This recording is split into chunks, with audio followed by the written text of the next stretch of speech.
Welcome to Bible Time with Mrs. Shirley at Walter Hill Church of Christ. Are your feet and hands still? Are your eyes ready to focus and your ears ready to listen to a lesson from God's Word? I have a wonderful treasure, the gift of God without measure, and so we'll travel together, my Bible and I, my Bible and I, my Bible and I, and so we'll travel together, my Bible and I. This week we're going to have a little bit of a review of some of the lessons about Daniel. You remember where the king captured the city of Jerusalem and he took captives all of the young men who were good looking and smart. And you probably remember the names of those men: Daniel, Shadrach, Meshach, and Abednego. Do you remember Shadrach, Meshach, and Abednego's names, though, when they lived in Jerusalem, before they got changed to those new Babylonian names? Hananiah, Azariah, and Mishael. Very good. So we learned about Daniel and how he would not eat the king's food.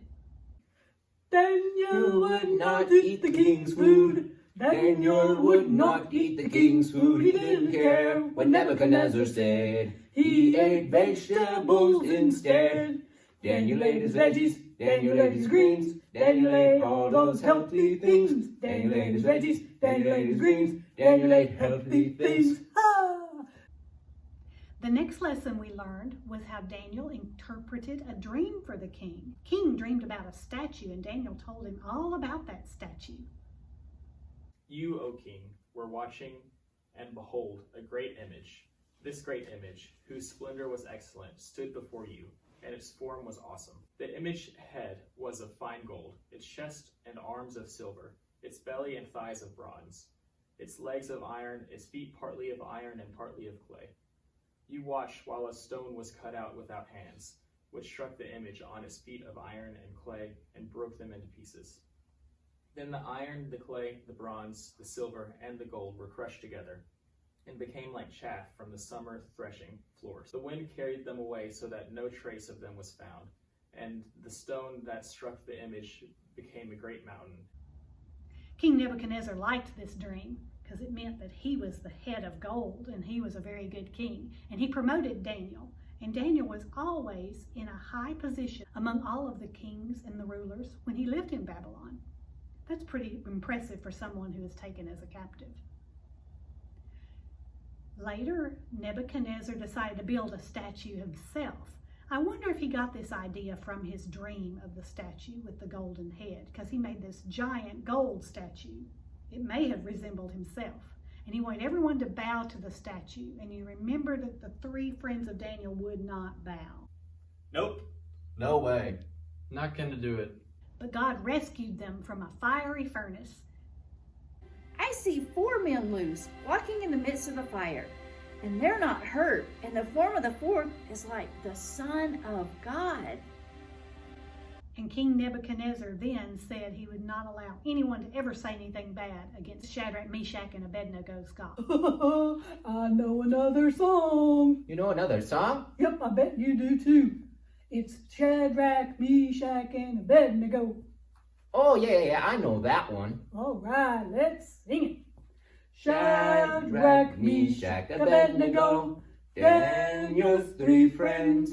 They didn't bow as told to the idol made of gold. Shadrach, Meshach, Abednego, they worship God only. Shadrach, Meshach, Abednego, you did not bow, and now you'll soon be dead. The king in anger said, Shadrach, Meshach, Abednego, get in the furnace now. Shadrach, Meshach, Abednego, God sheltered them.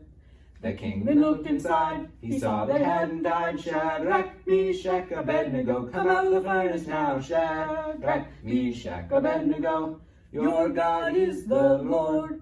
I make a new decree to worship God, not me. Shadrach, Meshach, Abednego, they serve the one and only God. But later, Nebuchadnezzar became too proud. And do you remember how he lost his mind for a while? Hey, I know a song. You do? Yeah, about Nebuchadnezzar. Oh, I like Nebuchadnezzar's song. Oh, yeah, me too. Let's sing it. Okay. Nebuchadnezzar was boastful and proud. I built this city, he shouted out loud. He thought that he was the Lord of it all. He was about to go down for a fall. God brought him low to teach him to bow. Crawled on all fours and ate grass like a cow. 7 long years to the dust he would cling, till he remembered that God was the king. How his hair grew and his nails too, 7 years, but then he finally remembered that God was the Lord, and God made him king again. Hey, Yeah. you know something funny about Nebuchadnezzar? What? When he had to go out and live like an animal, Yeah. his fingernails grew out like bird claws. He looked a little bit like us. After King Nebuchadnezzar, there were other kings. The next one, though, that we have any interaction with Daniel is Belshazzar. And Belshazzar hosted a banquet and had a whole lot of his lords. Do you remember how many of his lords he invited? 1,000. That's a lot of people to invite to a banquet. And during the banquet, a hand wrote on the wall. Do you remember what the hand wrote?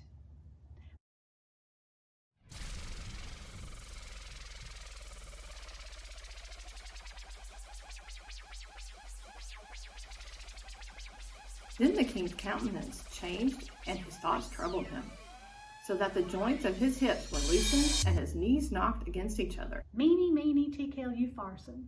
And nobody knew what it meant except for Daniel. And Daniel was able to tell him that it meant you have been weighed in the balances and found wanting. Ooh, hey! Do you know the Belshazzar song? I think so. A king named Belshazzar was foolishly bold. He drank from the vessels, God's vessels of gold. This king named Belshazzar was so full of pride, but what he saw scared him. He trembled inside. He saw a handwriting up there on the wall. His knees knocked together, I'm sure he did fall. The king called for Daniel, please read this for me. He said to Belshazzar, your history. The one who comes humbly is really quite smart, who's broken in spirit and contrite in heart. But those who are prideful, God's judgment they'll see. Don't be like Belshazzar, he's history. And that very night, King Belshazzar lost his life, and King Darius came in and became the new king. And once again, Daniel showed a lot of promise in the kingdom, and Darius knew that. And Darius promoted Daniel in a very high, important position. And Daniel was not liked because of it. Isn't it bad how some people are jealous? Well, all the people around Daniel were very jealous of him. They did not understand how someone who had been a captive to begin with could come and rule over them. And we have to remember that people don't always have control over their situations. Daniel didn't want to be a captive, but because he was such a smart individual, he was well noticed and well liked by those in authority. So he got a position of high authority. And Daniel was thrown into a lion's den because of some people who watched him and were waiting to trap him and trick him.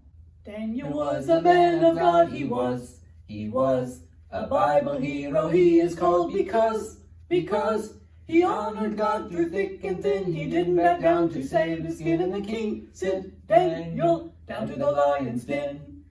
The king was sorry he made the law. He was that sent his servant to the lions because he knew that Daniel did no wrong. He loved the Lord, his faith was strong. So the king went down to the door of the lion's den. The king was worried for Daniel's life. He couldn't have made it through the night because there was no way out. They locked him in with hungry lions surrounding him, and the Lord kept Daniel safe in the lion's den. The king was glad to see him alive, he was. But now he had to put things right because he knew his men had tricked him into making that vow, and for their sin he sent them all down into the lion's den. Daniel was a man of God, he was a Bible hero, he is called because he honored God through thick and thin. He didn't back down to save his sin, and the Lord kept Daniel safe in the lion's den. He honored God through thick and thin. He didn't back down to save his sin, and the Lord kept Daniel safe in the lion's den. Woo! Hey, do you know the other Daniel song? Other Daniel song? Yeah. What's it about?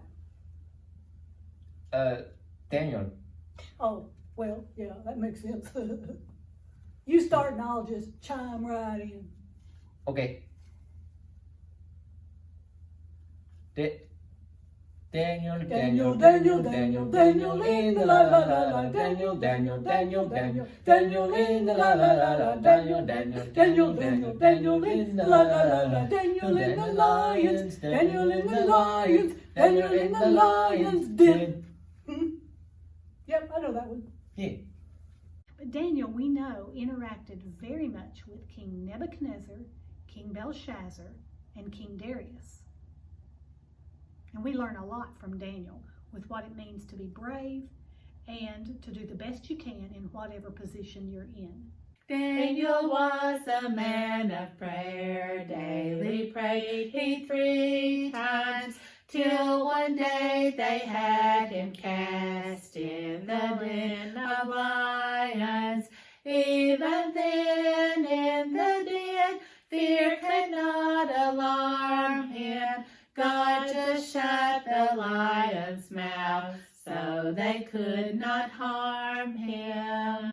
So this week, as you think about all of the things that Daniel went through, taken away from his homeland, carried off to someplace else that didn't even speak the same language, he learned a new language, he kept his faith in God, he did not compromise his beliefs.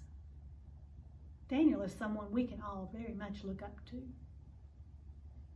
So think about these things with Daniel and think to yourself, you know, if he can make it with things that were so hard for him, I can make it anytime things get hard for me too.